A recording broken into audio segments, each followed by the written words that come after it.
Bien donc bonjour à tous et bienvenue sur l'iBlog de Franck. L'iBlog de Franck ce jour pour vous parler d'un petit reportage, un petit tuto comme on dit dans le jargon sur quelque chose qui m'a pris du temps mais qui était très intéressant à faire parce qu'en fait j'ai cherché sur internet simplement à pouvoir piloter du DMX via du MIDI avec iPad, c'est-à-dire pouvoir passer d'une console à bouton à une console tactile et parce que les opérations sont bien évidemment les mêmes en termes de lancement de scène et de lancement de séquence. Par contre, l'idée étant de pouvoir arriver à piloter ceci. Donc là, on est sur une Starway Shaman classique, hein, 192 canaux. Bien évidemment, habituellement, vous appuyez sur ces boutons ici de la manière supérieure pour lancer vos scènes. Ici, vous avez tous vos faders pour la présélection. Et ici, vous retrouvez à droite la partie chase, c'est-à-dire la partie séquence, qui est bien sûr paramétrable ici, avec donc les deux curseurs en fade et en temporisation. L'idée étant, tout simplement d'arriver à piloter tout ceci par le port entrée MIDI que nous avons sur la table sur l'arrière ici. Donc vous retrouvez bien sûr votre sortie DMX, mais l'idée étant, je vais vous le montrer, de pouvoir piloter toute la console à distance via uniquement le câble. Alors pour ce faire, on va acquérir un petit câble MIDI qui en fait correspond à ceci. Donc vous avez en fait un répartiteur MIDI avec entrée-sortie, une fiche USB à l'autre bout. Moi en fait je vais me servir ici d'un connecteur USB photo qui va nous permettre de relier en Lightning l'USB sur l'iPad.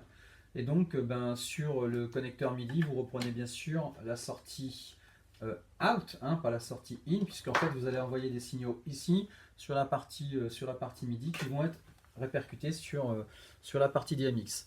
Donc à tout de suite pour la suite du reportage. Bien, donc de retour sur la correspondance des canaux DMX avec le MIDI. Donc première chose, on va tout d'abord passer par le mode d'emploi de la console.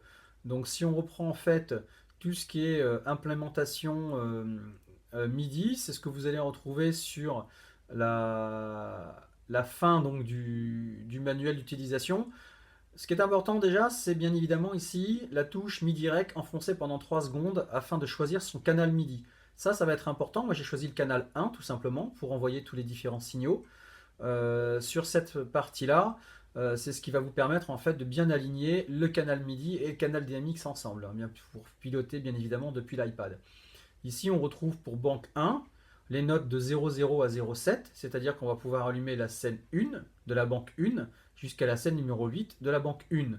Donc toutes ces notes sont des notes numériques, on va dire, qui vont nous permettre en fait d'être converties par la suite en notes MIDI, en notes musicales.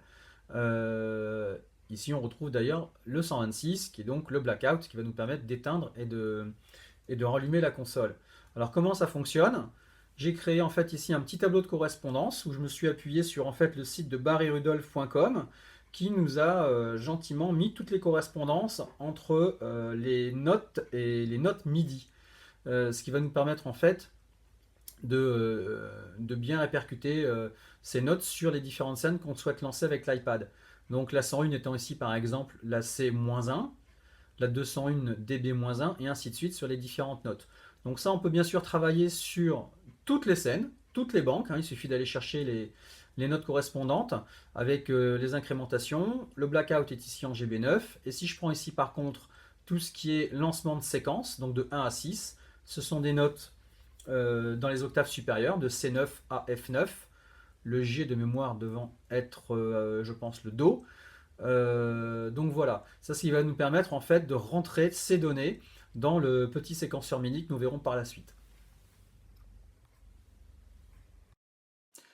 Bien donc de retour sur la console Shaman Starway DMX sur laquelle on va bien sûr retrouver le câble branché par le connecteur Lightning sur l'iPad. Le convertisseur est allumé, on est bien en in. On va passer par le petit logiciel MIDIPad, totalement personnalisable. On peut changer bien évidemment les couleurs et le nombre de pads.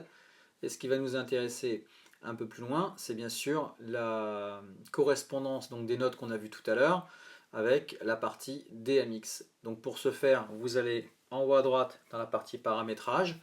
Ça va vous permettre donc de sélectionner le pad et de choisir les notes.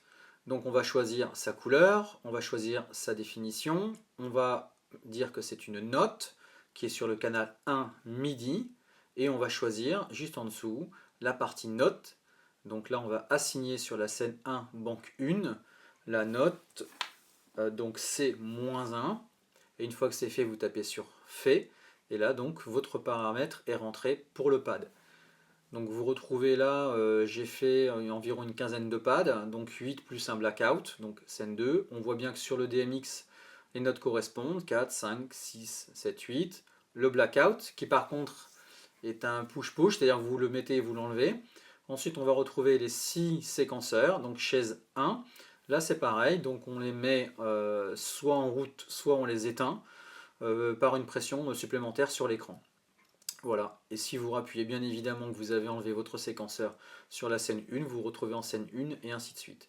Donc voilà un petit peu pour le programme de conversion des notes MIDI vers un tableau DMX.